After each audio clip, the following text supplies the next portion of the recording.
Hello, hello! J'espère que vous allez bien, pardonnez-moi. Cette semaine est une semaine assez nostalgique pour moi. Il y a 1 an, ma vie a pris un tournant totalement à l'opposé que j'aurais pensé. Le Seigneur m'a montré que c'est lui qui est en contrôle.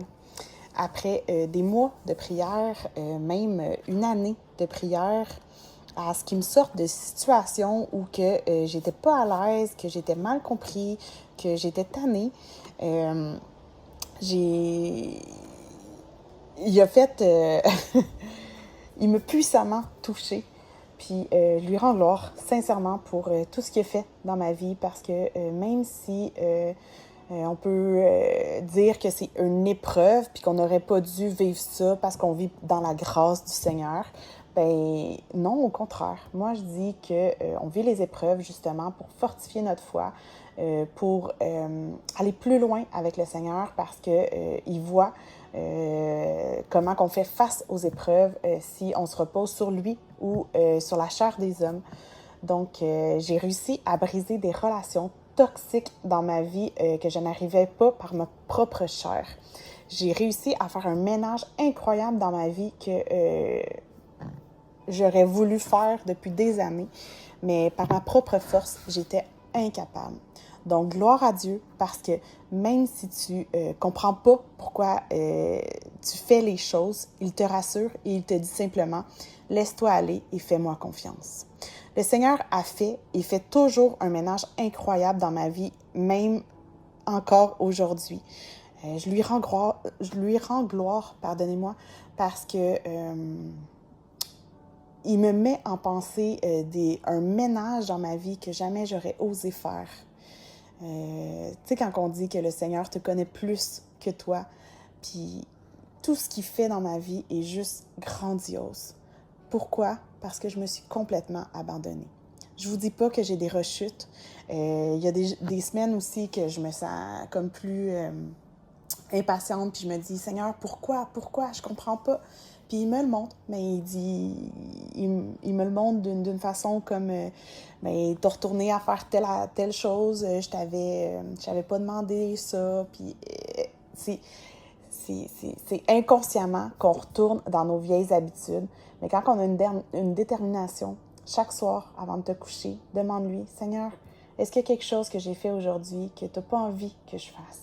Il va te le montrer, il va te le mettre à cœur, il va te le rappeler dans tes pensées. Il faut juste avoir confiance qu'il peut tout nous modeler selon sa volonté et non la nôtre, si on lui fait confiance. Je peux vous dire que j'aurais pu abandonner bien des fois, selon les choix qu'il me demandait de faire. Mais avec lui, sa paix, c'est la seule que j'aspire avoir, puis c'est la seule que je lui souhaite avoir. Parce que c'est sa paix qui nous fait avancer, c'est sa paix qui nous montre qu'on est dans le bon chemin. Parce que quand on est en absence de paix, quand il y a quelque chose qui nous tourmente, c'est parce qu'on n'est pas dans le bon chemin, puis qu'il y a des choix qu'on a passés à côté. On a passé à côté de notre chemin, on a passé à côté d'une personne qu'on devait parler, échanger, peu importe. Mais quand on lui fait confiance, puis qu'on lui demande de nous dire ce qu'on ne fait pas de bien, il est là, il est fidèle. Il faut juste y faire confiance. Il y a plus qu'1 an, sans le vouloir, j'ai arrêté ma synthroïde quand j'ai remarqué que je la prenais plus après plusieurs semaines. Je me suis dit que j'allais continuer parce que je me sentais vraiment bien. Je me sentais mieux, plus forte, puis je sais pas comment vous le dire, je me sentais revivre. Puis avec les semaines, j'ai fini par comprendre, en voyant mon pouls qui traînait, que c'est ça que j'avais arrêté dans ma vie. J'avais arrêté un médicament qui, à ce moment-là, j'avais plus besoin. Je me rappelle que ça n'a jamais été une détermination d'arrêter ce médicament-là. Je me rappelle avoir prié quelquefois de dire que Seigneur, j'aimerais ça, que tu prennes contrôle de mon corps, que tu cherche le mot, là, mais que voyons, tu resets mon corps, que ma thyroïde fonctionne parfaitement. Je me rappelle avoir fait des prières, mais sans imposer, sans rien. Puis je me rappelle aussi d'y avoir dit, écoute, je sais que tu as la situation entre tes mains et que tout est en contrôle. Mais ça n'a jamais été un objectif d'arrêter, même si y a beaucoup de gens qui disaient ben si tu prends de la médication, c'est pas vraiment avoir la foi, tu devrais être guéri parce que Jésus, le Seigneur veut te guérir complètement. Mais sincèrement, si quelqu'un vous dit d'arrêter un médicament parce que vous êtes guéri, il n'est pas médecin, il n'est pas scientifiquement dans le devoir de vous dire ça.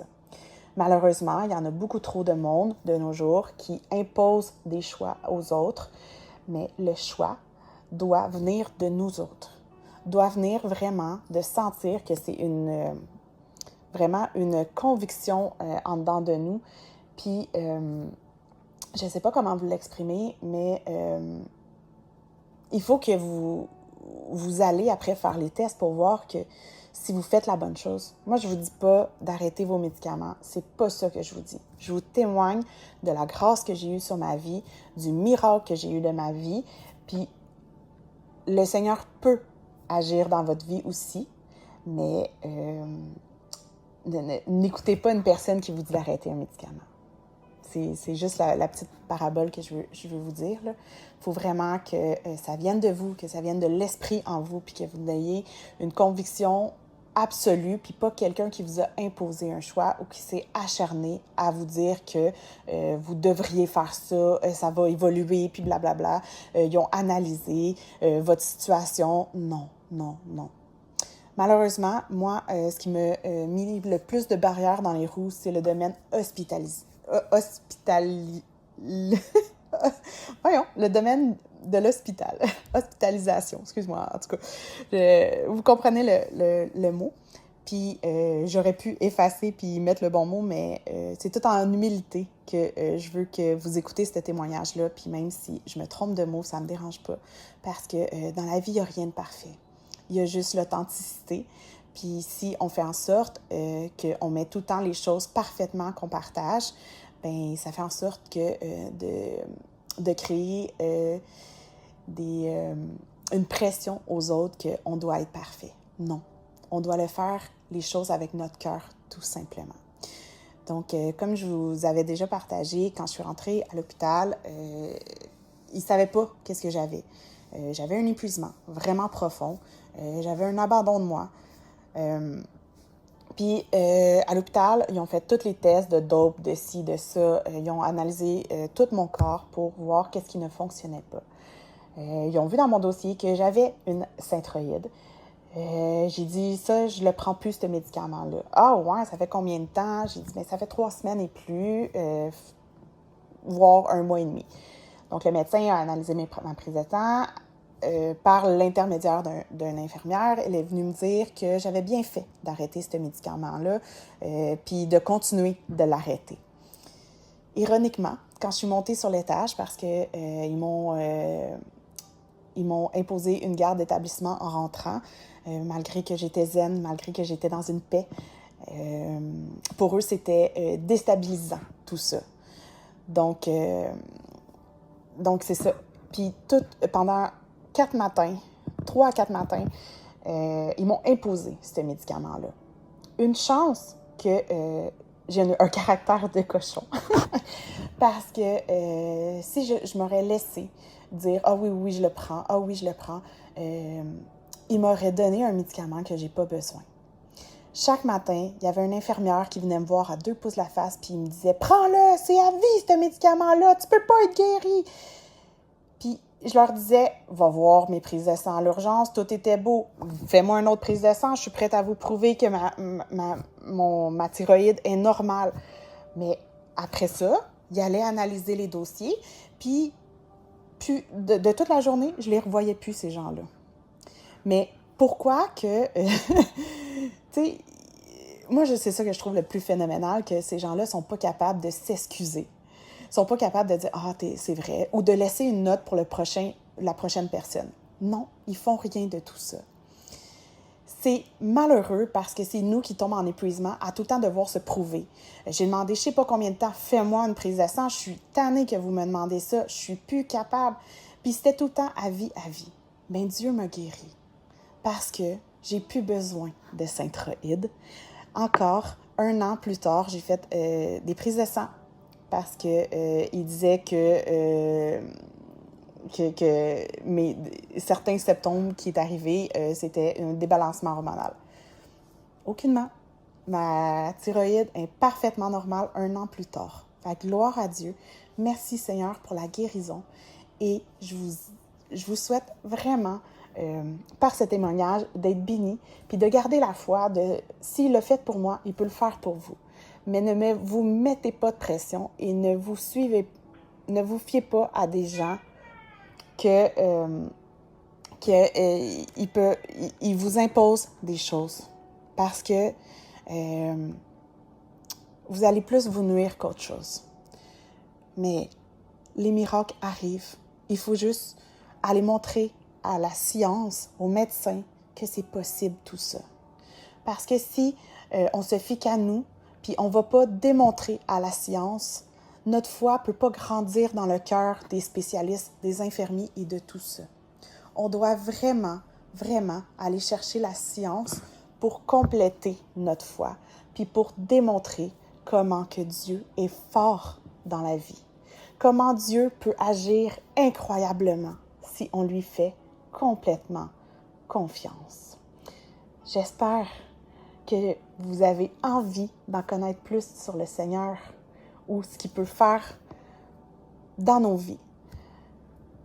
Mais Dieu est bon quand on s'abandonne et qu'on s'attarde à lire sa parole. Il nous transforme au-delà de ce qu'on peut imaginer. Faites attention à vous, que ça soit vraiment la bonne parole qui vous transforme et pas la parole de l'homme. Parce que la seule parole qui peut transformer, c'est celle qui est dans la Bible. Ne vous trompez pas et avancez qu'avec ces indications. Merci Seigneur et soyez bénis et à une prochaine fois.